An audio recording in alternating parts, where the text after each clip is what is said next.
Good morning everybody. ನಾನು Guru Raghavendra ಪ್ರಾಪರ್ಟೀಸಿಂದ Nanjangud station ಮಾತಾಡ್ತಿರೋದು.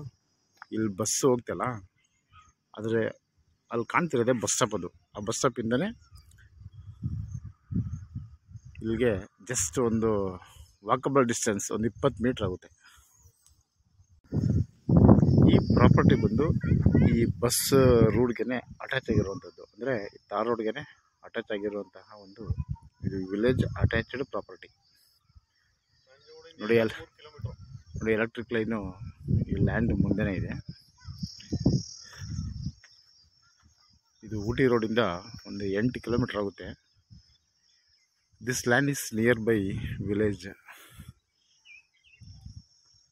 ಈ ಪ್ರಾಪರ್ಟಿ ವಿಶೇಷ ಏನಂತಂದರೆ, ಇದು ಪೌತಿ ಖಾತೆ ಆಗಬೇಕಿದ್ದು ಸುಮಾರು ಒಂದು 6 ರಿಂದ 8 ತಿಂಗಳುಗಳ ಕಾಲಾವಕಾಶ ಸಿಗುತ್ತೆ ಇದಕ್ಕೆ. ಸೊ ಟೈಮ್ ಬೀಯಿಂಗ್ ಬಂದು ನಿಮಗೆ 6 to 8 ಮಂತ್ಸ್ ಸಿಗುತ್ತೆ. ಸೊ ಏನು ಫ್ಯಾಮಿಲಿ ಟ್ರೀ ಮಕ್ಕಳಿದಾರಲ್ಲ, ಆ ಪ್ರಕಾರ ಬಂದು ರಿಜಿಸ್ಟರ್ ಆಫೀಸಲ್ಲಿ ನಮಗೆ ಇದನ್ನು ರಿಜಿಸ್ಟರ್ ಅಗ್ರಿಮೆಂಟ್ ಮಾಡಿಕೊಡ್ತಾರೆ. ಸುಮಾರು ಒಂದು 150 ಅಡಿ ಮೇಲೆ ಬರುತ್ತೆ ರೋಡ್ ಫೇಸಿಂಗ್. ಇದು ಟಾರ್ ರೋಡ್ಗೆ ಒಂದು 150 ಅಡಿ ಮೇಲೆ ಬರುತ್ತೆ. ಇದು ಪ್ಯೂರ್ ರೆಡ್ ಸಾಯಿಲ್. ಇದು ನೀವು ಎಷ್ಟೇ ಆಳ ತೆಗೆದ್ರೂ ಕೂಡ ಮಣ್ಣು, ಇದು ಇಟ್ಟಿಗೆ ಮಣ್ಣಿದು, ಅಷ್ಟು ಪ್ಯೂರ್ ರೆಡ್ ಸಾಯಿಲ್. ಇದು ವ್ಯವಸಾಯಕ್ಕೆ ತುಂಬ ಯೋಗ್ಯವಾಗಿರುವಂಥದ್ದು. ಇಲ್ಲಿ ಒಂದು ವಿಶೇಷ ಅಂತಂದರೆ ಕಾಲಾವಕಾಶ ಸಿಗುತ್ತೆ.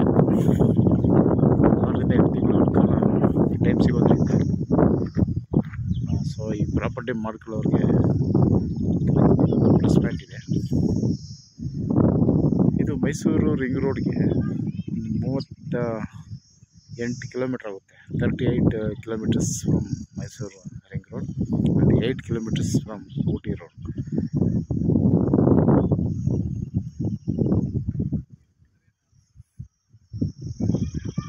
ಇದು ಕೆಂಪು ಮಣ್ಣು ಇರೋದರಿಂದ ನಮಗೆ ಇಷ್ಟ ಬಂದಂತಹ ಬೆಳೆಗಳನ್ನ ಬೆಳಿಬೋದು. ಇದು ನೋಡಿ, ಈ ಭಾಗಗಳೆಲ್ಲ ಕಂಪ್ಲೀಟು ಬನಾನಾ ಹಾಕಿದ್ದಾರೆ, ಕೋಕೋನಟ್ ಹಾಕಿದ್ದಾರೆ. ಸೊ ಈ ಥರ ಇಲ್ಲಿ ಆಲ್ಮೋಸ್ಟ್ ಆಲ್ ಫಾರ್ಮ್ ಲ್ಯಾಂಡ್ಗಳು ಜಾಸ್ತಿ ಇದೆ. ಈ ಸಿಟಿಯಲ್ಲಿ ಸೈಟ್ ತೊಗೊಂಡು ಮನೆ ಮಾಡಿ ಇರೋ ಬದಲು ಇದೊಂದು ಫಾರ್ಮ್ ಲ್ಯಾಂಡ್ ಮಾಡ್ಕೊಬೋದು. ಯಾಕೆಂದರೆ ಇದು ಕೂಡ ನಿಯರ್ ಬೈ ಸಿಟಿನೇ ಇದೆ. ಸೊ ಇಲ್ಲೇ ವಾಸ ಮಾಡ್ಬೋದು. ಇದು ಅಷ್ಟು ಯೋಗ್ಯವಾಗಿದೆ ಜಾಗ ಇದು. ಯಾಕೆಂದರೆ ಪಕ್ಕದಲ್ಲಿ ವಿಲೇಜ್ ಇದೆ, ಬಸ್ ಸ್ಟಾಪ್ ಇದೆ. ಸೊ ಹಾಗಾಗಿ ಈ ಥರ ಇದೊಂಥರ ಮಲ್ಟಿಪರ್ಪಸ್ ಯೂಸ್ ಆಗುತ್ತೆ. ಇದು ಅದೊಂದು ಸ್ಮಾಲ್ ಸ್ಕೇಲ್ ಇಂಡಸ್ಟ್ರಿ ಮಾಡ್ಬೋದು ಇಲ್ಲಿ ಬೇಕು ಅಂತಂದರೆ. ಯಾಕೆಂದರೆ ಇಲ್ಲಿಂದ ಊಟಿ ರೋಡ್ ನಿಯರ್ ಬೈ ಇದೆಯಲ್ಲ, ಅಲ್ಲೆಲ್ಲ ಬಹುಪಾಲು ಇಂಡಸ್ಟ್ರೀಸ್ ಇದೆ. ಸೊ ಹಾಗಾಗಿ ಒಂದು ಸ್ಮಾಲ್ ಸ್ಕೇಲ್ ಇಂಡಸ್ಟ್ರಿ ಕೂಡ ಬೇಕಾದ್ರೆ ಮಾಡ್ಬೋದು ಇದನ್ನು.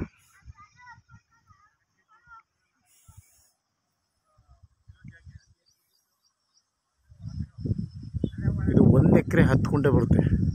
1.25 ಎಕರೆ ಇದೆ ಲ್ಯಾಂಡ್. ಇದು ಅವರು ಕುಂಟೆಗೆ 1 ಲಕ್ಷ ಹೇಳ್ತಾ ಇದ್ದಾರೆ.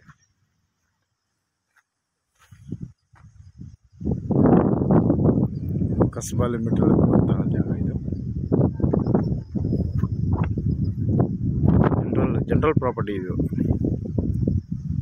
ಬಟ್ ಇದು ಭೌತಿಕತೆ ಆಗಬೇಕಿತ್ತು. ಸೊ ಇದೆಲ್ಲ ಫಸ್ಟ್ ಅಗ್ರಿಮೆಂಟ್ ಮಾಡಿ ರಿಜಿಸ್ಟ್ರೇಷನ್ ಆಗಬೇಕಾದ್ರೆ ಒಂದು 6 ರಿಂದ 7 ತಿಂಗಳು ಟೈಮ್ ಬೇಕಾಗುತ್ತೆ. ಸೊ ಫಸ್ಟ್ ರಿಜಿಸ್ಟರ್ ಅಗ್ರಿಮೆಂಟ್ ಮಾಡಿಕೊಂಡು ಆಮೇಲೆ ಮುಂದುವರಿಬೇಕಾಗುತ್ತೆ. ಇದು ಈ ಲ್ಯಾಂಡಲ್ಲಿ